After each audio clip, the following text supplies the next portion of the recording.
Hi everyone, hope you guys are doing all right. We are going to be continuing with the work that we were doing last week, which was the lesson on how to draw using a grid.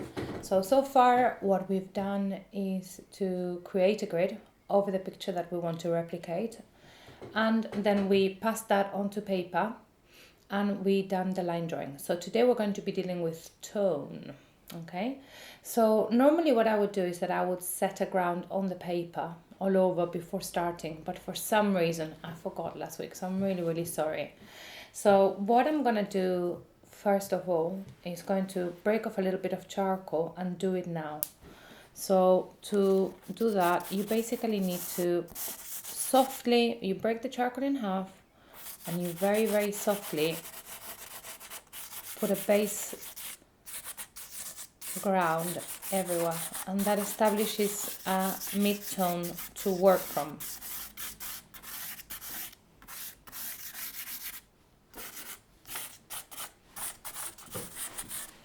Yeah.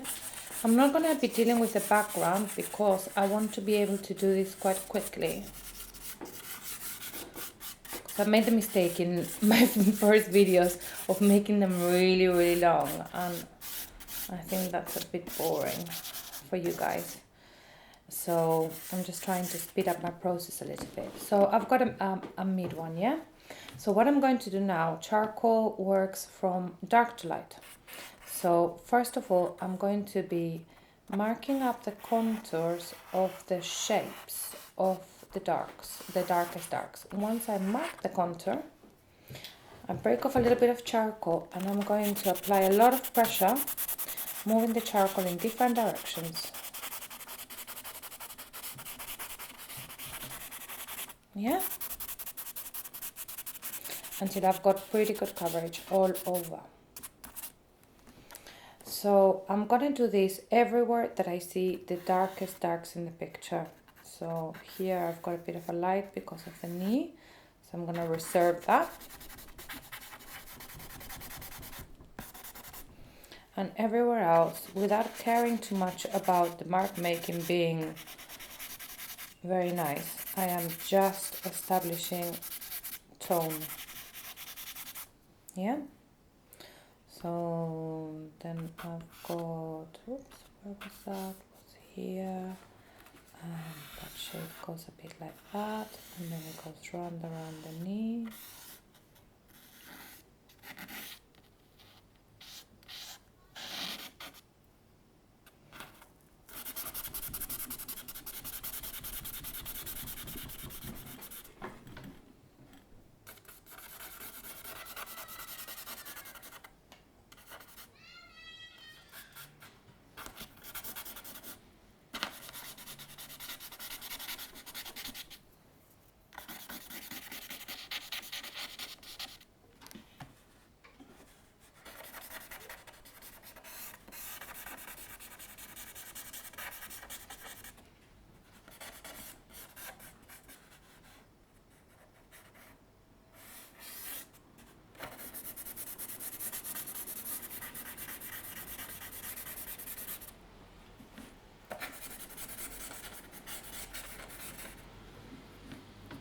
Okay, so as you can tell, it's starting to take shape.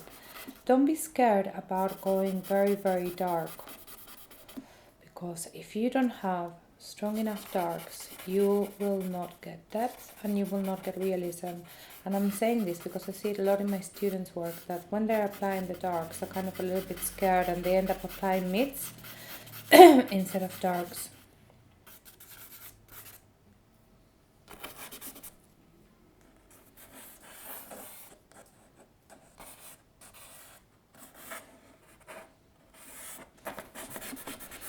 So just apply lots and lots of pressure.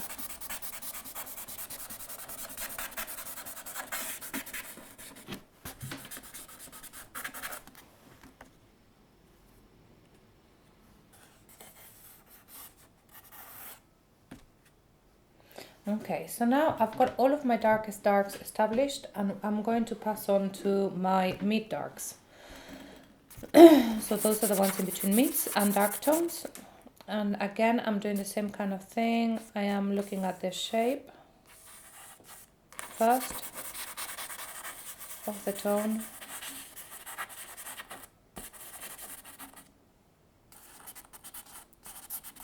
I'm gonna leave the details for last. I'm not gonna do them now. And the reason is, if you engage in detail too early on, you will get too distracted and too engaged in that, and you will waste a lot of time. So the eyes and special textures here and there, I'm just leaving.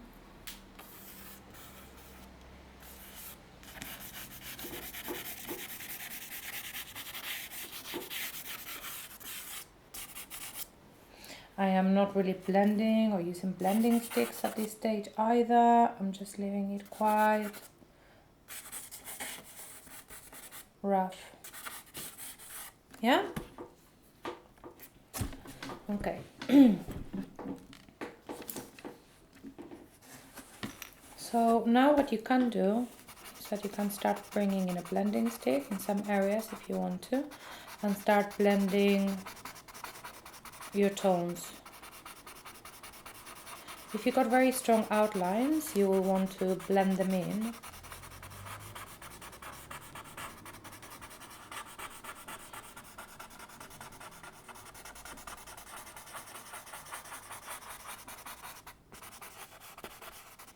And be careful when blending, because you will start losing a lot of your darks, and basically your tones become lighter as you're blending in, yeah?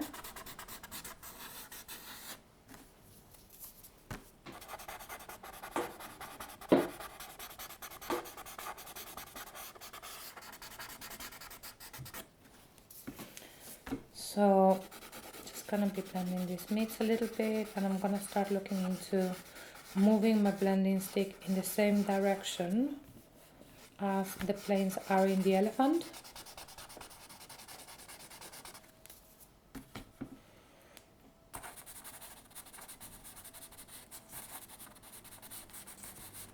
And be reinforcing some darks as I see them, that I'm losing them.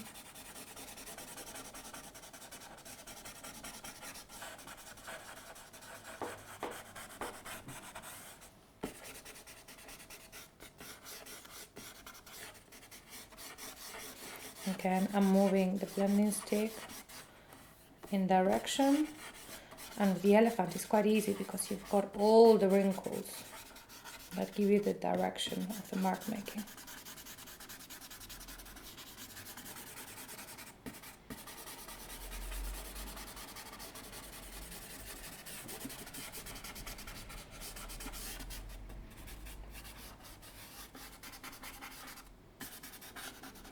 So I'm doing it really, really fast because I'm trying to keep the video short, but you guys are gonna take your time and do a better job than me, yeah?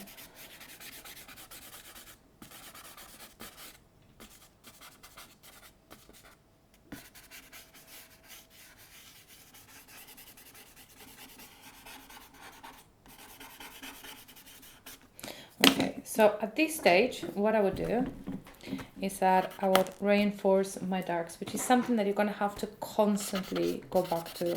So charcoal is really a game of you put it on, you take it off, you put it on, you take it off, and that's what charcoal is all about. If you want to get good results, you're going to need to do that quite a few times and be patient with the material.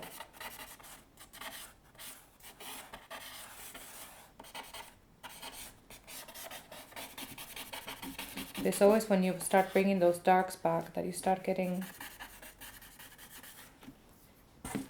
more realism.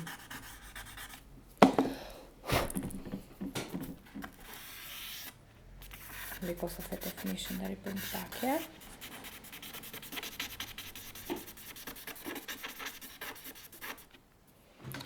So I'm going to keep it a little bit rough on the trunk because I want to get a little bit of that texture.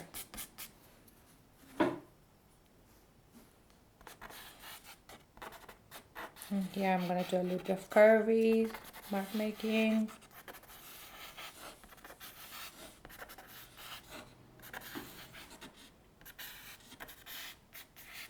Yeah, gonna get a bit of wrinkles. I'm just gonna bring in a little bit of texture here and there. Some wrinkles, a few little hairs.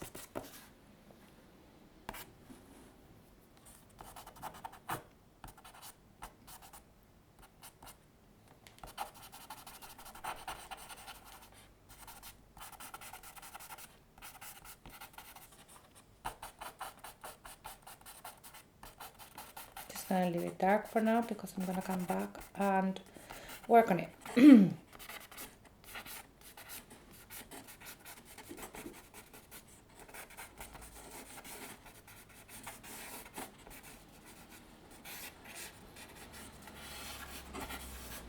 Bring the outline out a little bit.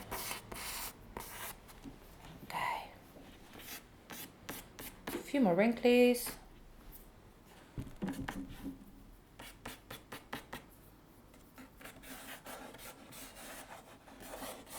Okay, so now what I'm gonna do is I'm gonna bring my putty rubber and start working.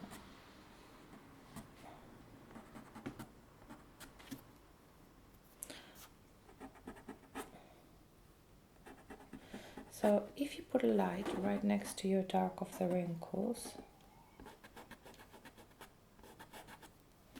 it brings them out really, really well, and you start getting that folding effect, which is the same way as you do folds in fabric. You want to be keeping that line.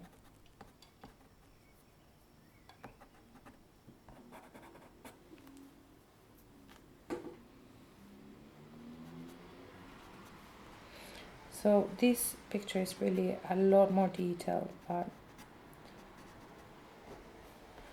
it would take me quite a long time to engage on all that detail to get very, very good realism.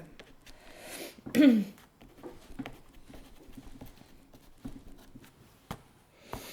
I'm also gonna go over some lights. And if you can see with a putty rubber, you can start really showing some form, just working on those lights and darks. And it also acts as a really good blender.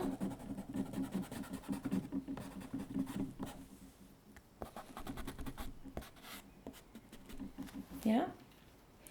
So I'm gonna bring a little bit of blending in the eye, bottom eyelid.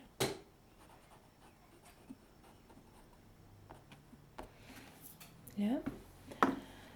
And now I'm gonna get a little bit of my precision rubber, my lovely ones, and just get a little bit more precise mark making going on in terms of the rubbing.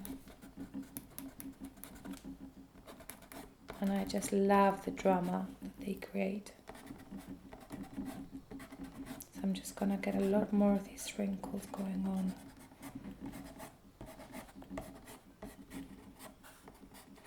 To work on the texture of the skin of the elephant.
Okay, I'm gonna go back to the blending stick and start working on the Midlights.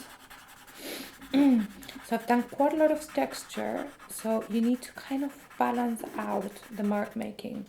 So the eye always needs to rest somewhat. If it's all very busy, it becomes kind of overwhelming. So just by bringing certain areas of smoothness, yeah, just like I'm doing here with the feet, it gives the eyes a rest, and the viewer is able to appreciate the detail and the expressive mark making more than if everything is really expressive mark making. I'm just gonna tidy up here a little bit as well. And I'm gonna bring in a tiny bit of definition in the eye.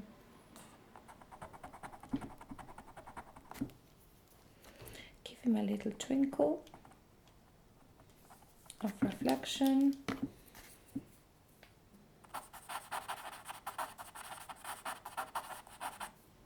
Bring back some darks.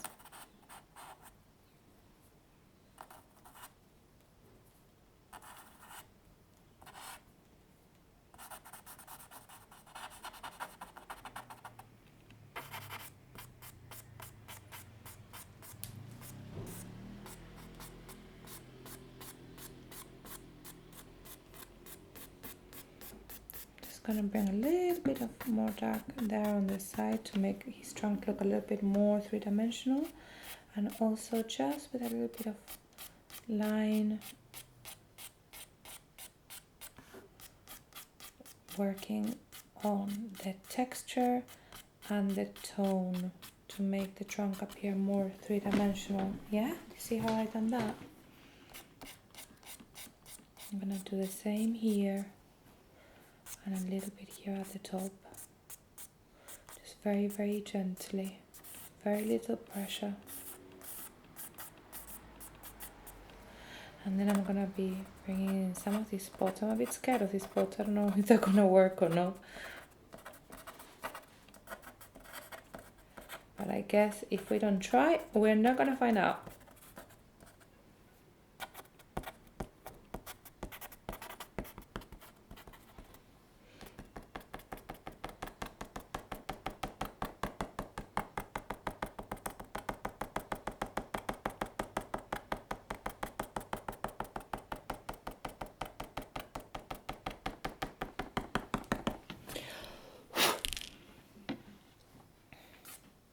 Okay, and to finish off, I mean, I could carry on for ages, but we're not going to. So, to finish off, very, very quickly, give that a base. And give them a highlight.